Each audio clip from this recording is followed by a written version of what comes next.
स्वागत है आपका। स्वराज एक्सप्रेस देख रहे हैं आप, आपके साथ मैं हूं कृतिका मिश्रा और बुलेटिन की शुरुआत करेंगे बड़ी खबर के साथ, जहां मध्य प्रदेश में राज्यसभा चुनाव को लेकर सियासी हलचल तेज हो गई है। यहां बीजेपी के वरिष्ठ नेता ने संकेत दिए हैं, तीसरी सीट पर भी अब बीजेपी अपना प्रत्याशी उतार सकती है। जहां प्रदेश में राज्यसभा की 3 सीटें हो रही है खाली और ऐसे में मुकाबला दिलचस्प होने के आसार बढ़ गए हैं। सूत्रों के हवाले से ये बड़ी खबर है, जहां आपको बता दें कि तीसरी सीट पर भी प्रत्याशी बीजेपी उतार सकती है। सूत्रों के हवाले से फिलहाल ये खबर सामने आ रही है और प्रदेश में राज्यसभा की आपको बता दें कि 3 सीटें खाली हो रही है, जिसमें तीनों में अब तीसरी सीट पर भी प्रत्याशी बीजेपी उतार सकती है। मुकाबला चूंकि ऐसे में और भी ज्यादा दिलचस्प हो जाएगा। जहां ये संकेत फिलहाल मिल रहे हैं, जहां बीजेपी की ओर से ये संकेत मिले हैं, मुकाबला इससे दिलचस्प होने के आसार और ज्यादा बढ़ गए हैं। चूंकि राज्यसभा के चुनाव होना है, जहां कांग्रेस में तो लगातार सियासी हलचल देख ही रहे थे, ऐसे में अब बीजेपी के वरिष्ठ नेता के द्वारा जो संकेत मिल रहे हैं उसमें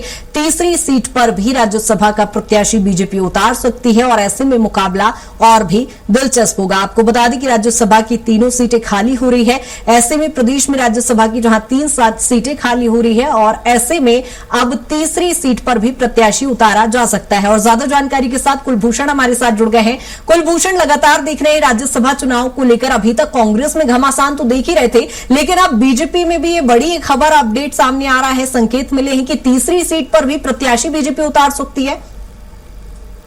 अगर मध्य प्रदेश की बात की जाए तो राज्यसभा चुनाव को लेकर सियासत तेज शुरू हो चुकी है। हालांकि अभी राज्यसभा के इलेक्शन की तारीखों का ऐलान नहीं किया गया है, लेकिन तारीखों के ऐलान के पहले जो सियासत हो रही है, जो बयानबाजी हो रही है, इससे कहीं ना कहीं कांग्रेस की जो है चिंता वो बढ़ती हुई नजर आ रही है।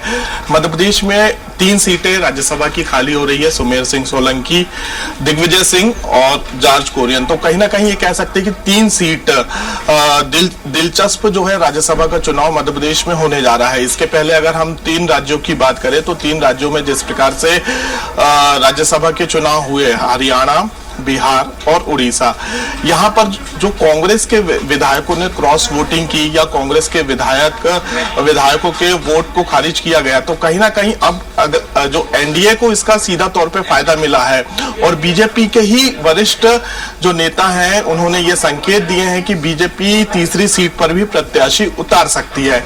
इस संकेत के बाद कहीं ना कहीं कांग्रेस का जो समीकरण है वो अभी फिलहाल बिगड़ता हुआ नजर आ रहा है। कांग्रेस की चिंता बढ़ती हुई नजर आ रही है, क्योंकि तीसरी सीट पर अगर हम बात करते हैं, दिग्विजय सिंह की जो सीट खाली होगी, इसके पहले कांग्रेस के ही वरिष्ठ 3 नेताओं ने ये संकेत दिए कि वो राज्यसभा नहीं जाना चाहते। वो नेता कौन है? दिग्विजय सिंह, अजय सिंह, जीतू पटवारी। अब उनके इस बयान के बाद कहीं ना कहीं ये कह सकते हैं कि कांग्रेस के नेता ही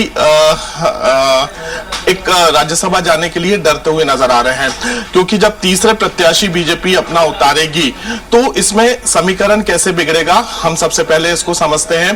क्योंकि मध्य प्रदेश में अभी कांग्रेस के विधायकों की संख्या 65 है। निर्मला सप्रे बीजेपी में शामिल हो चुकी है, लेकिन उन्होंने हाईकोर्ट में यह दलील पेश की है कि मैं कांग्रेस की ही विधायक हूं, तो वो बीजेपी को वोट दे सकती हैं। राजेंद्र भारती बैंक घोटाले के मामले पर आज दोषी पाए गए हैं। अभी फिलहाल अगर बात की जाए तो उनकी विधायकी शून्य है। मुकेश मल्होत्रा, जिन पर सुप्रीम कोर्ट ने रोक लगाई है कि वो राज्यसभा चुनाव में वोट नहीं दे सकते। 3 विधायक कांग्रेस के कम हो चुके हैं। टोटल संख्या जो बची है वो 62। एक राज्यसभा प्रत्याशी को चुनने के लिए 58 विधायकों की आवश्यकता होती है। 58 जो विधायक है वो एक राज्यसभा सदस्य चुनते हैं। और जो 3 राज्यों में समीकरण कांग्रेस के विधायकों ने बिगाड़ा है, तो कहीं ना कहीं ये आशंका मध्य प्रदेश में भी बनती हुई नजर आ रही है कि यहाँ पर भी ये समीकरण बिगड़ सकता है। इसलिए जब हमने कांग्रेस के नेताओं से चर्चा की तो साफ तौर पर उन्होंने कहा कि जो हमारे विधायक हैं, जो 62 विधायक हैं, फिलहाल हम उन पर नजर रखेंगे, उनको एक साथ रखेंगे। इसके लिए फिलहाल जो कांग्रेस के वरिष्ठ नेता है, संगठन है, वो होटल की तलाश में बिल्कुल कुलभूषण, यानी क्रॉस वोटिंग की भी यहाँ पर आशंका जताई जा सकती है। यदि क्रॉस वोटिंग होती है तो इससे सीधे तौर पर बीजेपी को फायदा होगा। बहुत शुक्रिया तमाम जानकारी के लिए।